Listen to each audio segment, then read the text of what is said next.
कहानी की शुरुआत होती है गांव के मुखिया की पत्नी से, जिसे सजने संवरने का बहुत शौक है। उसकी बाली कहीं गिर जाती है और जैसे ही वह उसे उठाने के लिए नीचे झुकती है, अचानक एक सांप फुफकारता हुआ बाहर निकल आता है। यह देखकर उसके होश उड़ जाते हैं। गांव का मुखिया फौरन सांप पकड़ने में माहिर राजा कन्नू को मदद के लिए बुलाता है। राजा कन्नू बड़ी आसानी से गोदाम में सांप को पकड़ लेता है और साथ ही मुखिया की पत्नी की जमीन पर गिरी हुई बाली भी ढूंढ कर दे देता है। नेक दिल राजा कन्नू इस काम के लिए एक पैसा भी नहीं लेता। लोग कहते हैं कि अच्छे लोगों के साथ हमेशा अच्छा होता है, लेकिन यही घटना राजा कन्नू के लिए एक भयानक सपना लेकर आती है। अगले ही दिन मुखिया के घर में चोरी हो जाती है और सारे गहने लूट लिए जाते हैं। मुखिया की पत्नी शक के तौर पर सबसे पहला नाम राजा कन्नू का लेती है, सिर्फ इसलिए क्योंकि कल सांप पकड़ते समय उसने उसके गहने देखे थे। पुलिस की एक टोली फौरन राजा कन्नू को गिरफ्तार करने उसके घर पहुंच जाती है। इत्तेफाक से उस वक्त राजा कन्नू काम के सिलसिले में शहर से बाहर एक ईंट भट्ठे पर मजदूरी कर रहा होता है। पुलिस को लगता है कि वह जुर्म कबूल करने के डर से भाग गया है।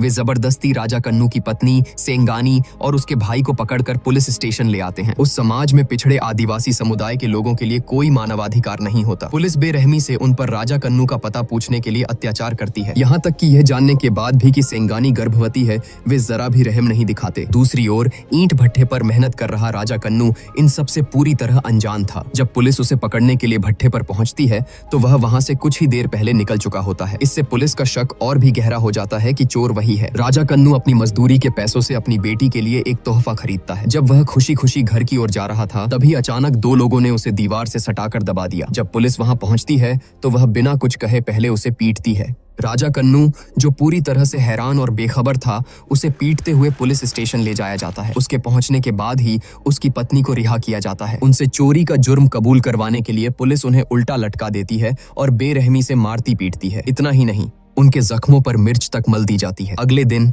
जब सेंगानी अपने पति से मिलने आती है तो राजा कन्नू का पूरा शरीर घावों से भरा होता है। उसका भाई अब और दर्द बर्दाश्त नहीं कर पा रहा था और झूठा जुर्म कबूल करने के लिए तैयार था, लेकिन राजा कन्नू इसके लिए राजी नहीं हुआ। उसका मानना था कि जख्म तो कुछ दिनों में भर जाएंगे, लेकिन इज्जत एक बार चली गई तो दोबारा कभी लौट कर नहीं आएगी। उन्हें वकील चंद्रू के बारे में पता चलता है। वे चंद्रू से मिलते हैं और उन्हें शुरू से लेकर अंत तक पूरी घटना बताते हैं। लेकिन जब चंद्रू पुलिस की जांच रिपोर्ट देखता है तो उसे पता चलता है कि हालात उनके बहुत खिलाफ हैं। रिपोर्ट में लिखा था कि वे हिरासत से भाग गए थे, जिसके बाद एक डॉक्टर और एक दवा की दुकान के मालिक ने उन्हें देखा था। एक सुनार ने भी गवाही दी थी कि 3 लोगों ने उसे चोरी के गहने बेचने की कोशिश की थी।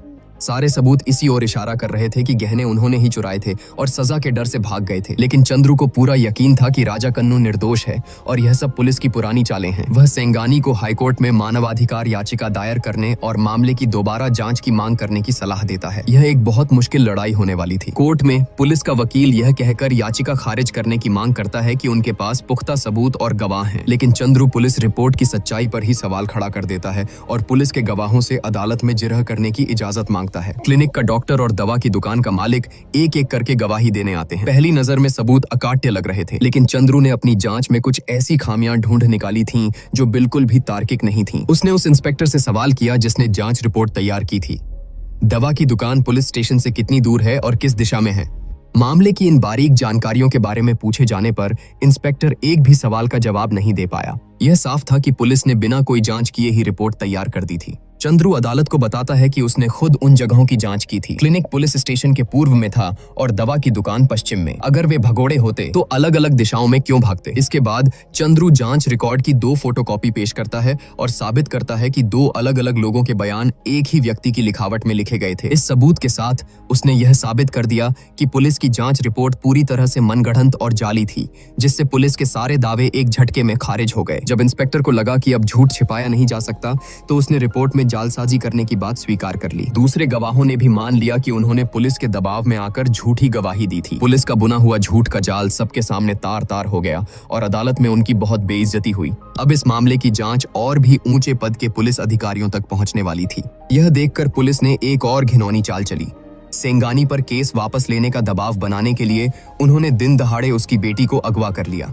जैसे ही सेंगानी उसे बचाने के लिए आगे बढ़ी, एक बस ने उसका रास्ता रोक लिया। जब सेंगानी पुलिस स्टेशन पहुंची तो इस मामले से जुड़े 3 पुलिसकर्मियों ने उसे धमकाने और फुसलाने की कोशिश की। उन्होंने सेंगानी को पैसे का लालच देकर केस वापस लेने को कहा, लेकिन सेंगानी ने एक भी पैसा लेने से इनकार कर दिया। उसे सिर्फ अपना पति वापस चाहिए था। यह सुनकर इंचार्ज गुस्से से आग बबूला हो गया और बोला कि जब तक वह समझौते के कागज पर दस्तखत नहीं करेगी उसे जाने नहीं दिया जाएगा। तभी उसे अपने बड़े अफसर का फोन आया, जिसने उसे फौरन सेंगानी को छोड़ने और पुलिस की गाड़ी में घर वापस भेजने का आदेश दिया। दरअसल बेटी के अगवा होने के तुरंत बाद सेंगानी ने यह बात वकील चंद्रू को बता दी थी।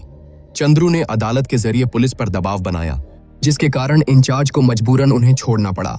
लेकिन सेंगानी ने पुलिस की गाड़ी में बैठने से साफ इनकार कर दिया। वह उन्हें किसी भी हाल में यह उम्मीद नहीं देना चाहती थी कि वह केस वापस लेगी। मामले की सुनवाई फिर से शुरू हुई और इस बार पुलिस अधीक्षक खुद अदालत में मौजूद था। पुलिस ने एक नया और महत्वपूर्ण गवाह पेश किया। यह उस जगह का मालिक था जहां राजा कन्नू का भाई काम करता था। मालिक ने गवाही दी कि उसके पास भाई का फोन आया था। फोन पर भाई ने कहा था, हम पुलिस की पकड़ से भाग निकले हैं और शहर छोड़ दिया है। घर पर बता देना कि चिंता न करें। मालिक ने जोर देकर कहा कि भाई उसके पास 10 साल से काम कर रहा था, इसलिए वह उसकी आवाज पहचानने में कोई गलती नहीं कर सकता। इसके बाद उसने एक और चौंकाने वाली बात बताई। उसने यह जानकारी पहले ही सेंगानी को दे दी थी। यह सुनकर चंद्रू सन्न रह गया। इतनी जरूरी जानकारी सेंगानी ने उससे छिपाई थी। जो केस वे जीतते हुए दिख रहे थे वह अचानक उनके खिलाफ पलट गया। बाद में पता चला कि गांव के एक शिक्षक ने सेंगानी को यह बात छिपाने की सलाह दी थी। उसे डर था कि अगर वकील को इस फोन कॉल के बारे में पता चला तो वह यह केस लड़ने से मना कर देगा। इस धोखे से चंद्रू को बहुत गुस्सा आया। उसे लगा जैसे किसी ने उसका मजाक बनाया हो और उसे यह भी शक होने लगा कि शायद राजा कन्नू सच में जुर्म करके भागा है। उसने गुस्से में केस की फाइलें फाड़ दी और यह मामला छोड़ने का फैसला कर लिया। तभी शिक्षक ने उसे बताया कि राजा कन्नू का भाई तो अनपढ़ है, वह अक्षर तक नहीं पहचानता, तो भला वह फोन कैसे कर सकता था। दोनों के बहुत अनुरोध करने पर चंद्रू ने मामले की जांच जारी रखने का फैसला किया। उसने उस जगह के सारे फोन कॉल रिकॉर्ड निकलवाए और एक एक करके उनकी जांच शुरू की, ताकि यह पता चल सके कि भाई ने किस जगह से फोन किया था। आखिरकार उन्हें एक फोन बूथ पर शक हुआ। वे फौरन रात में ही उस जगह के लिए निकल पड़े, लेकिन बूथ का मालिक 1 महीने पुरानी बात को याद नहीं कर पा रहा था। उनके पास आसपास के इलाके में सुराग ढूंढने के अलावा कोई और चारा नहीं था। उस रात सेंगानी ने अपनी गलती के लिए माफी मांगी और चंद्रू ने उनके लिए जो कुछ भी किया था उसके लिए उसका धन्यवाद किया। उसने कहा कि उसके पास सबसे कीमती चीज सिर्फ उसका हार है जो राजा कन्नू ने उसे शादी पर दिया था और वह उसे फीस के तौर पर चंद्रू को देना चाहती है। लेकिन चंद्रू इंसाफ के लिए लड़ने वाला वकील था। वह इस तरह के मामलों के लिए कभी कोई फीस नहीं लेता था। चंद्रू और सेंगानी की मेहनत और लगन ने फोन बूथ के मालिक को बहुत प्रभावित किया। अगली सुनवाई में वह खुद राजा कन्नू का गवाह बनकर अदालत पहुंच गया। मालिक को वह दिन अच्छी तरह याद था,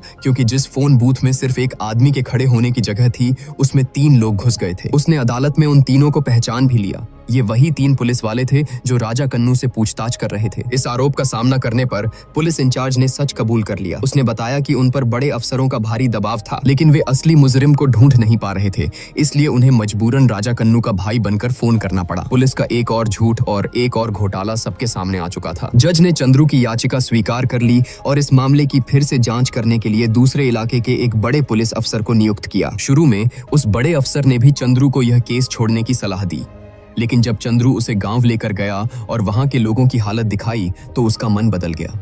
उस गांव के ज्यादातर लोग पुलिस के झूठे मुकदमों और बर्बरता का शिकार हो चुके थे। उन्हें ऐसे जुर्म कबूल करने के लिए पीटा जाता था जो उन्होंने कभी किए ही नहीं थे।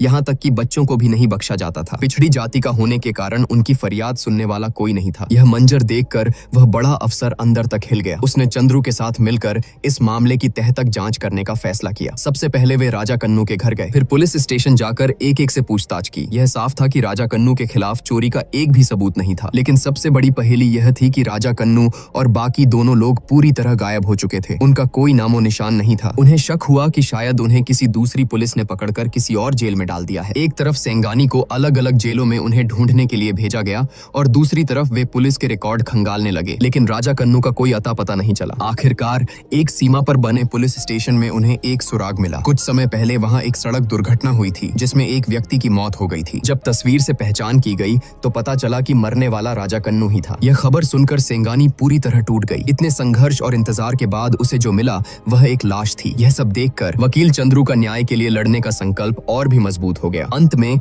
इस मामले में शामिल तीनों पुलिसकर्मियों ने अपने बड़े अफसर के सामने सच उगल दिया। उन्होंने कबूल किया कि वे केस को जल्द से जल्द बंद करने के लिए राजा कन्नू पर अत्याचार कर रहे थे, लेकिन राजा कन्नू किसी भी हाल में झूठा जुर्म कबूल करने को तैयार नहीं था। गुस्से में आकर उन्होंने उसे पीट पीट कर मार डाला। अपना जुर्म छिपाने के लिए उन्होंने राजा कन्नू की लाश को एक गाड़ी में डाला और उसके दोनों भाइयों को भी साथ ले गए, ताकि यह कहानी बना सकें कि तीनों जेल से भाग गए हैं।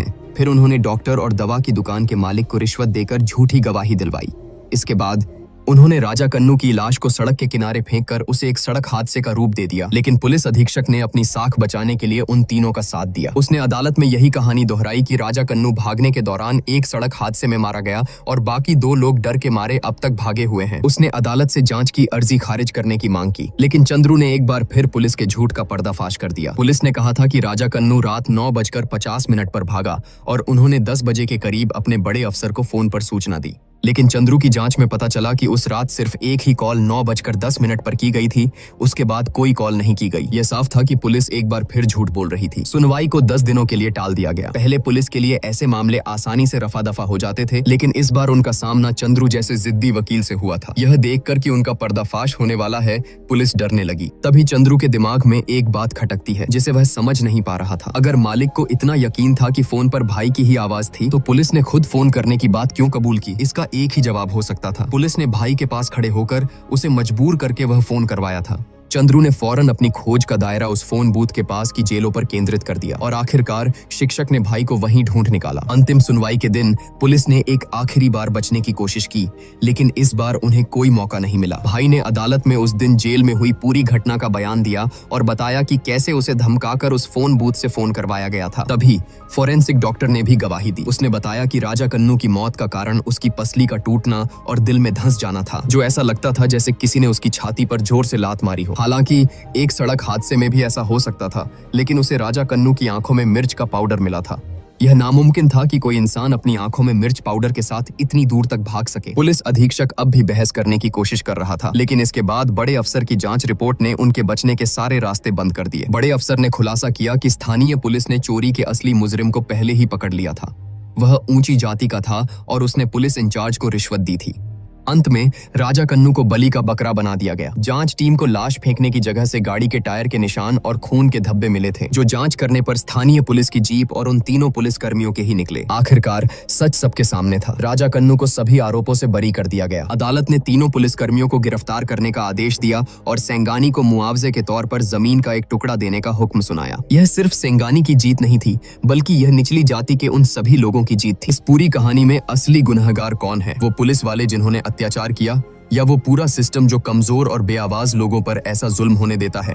यह कहानी हमें समाज की एक कड़वी सच्चाई दिखाती है। आपको क्या लगता है, क्या आज भी हमारे देश में राजा कन्नू जैसे बेगुनाहों के साथ ऐसा अन्याय होता है? इस कहानी के किस सीन ने आपको सबसे ज्यादा झकझोर कर रख दिया? वो लम्हा कमेंट्स में शेयर कीजिए जिसने आपको सोचने पर मजबूर कर दिया।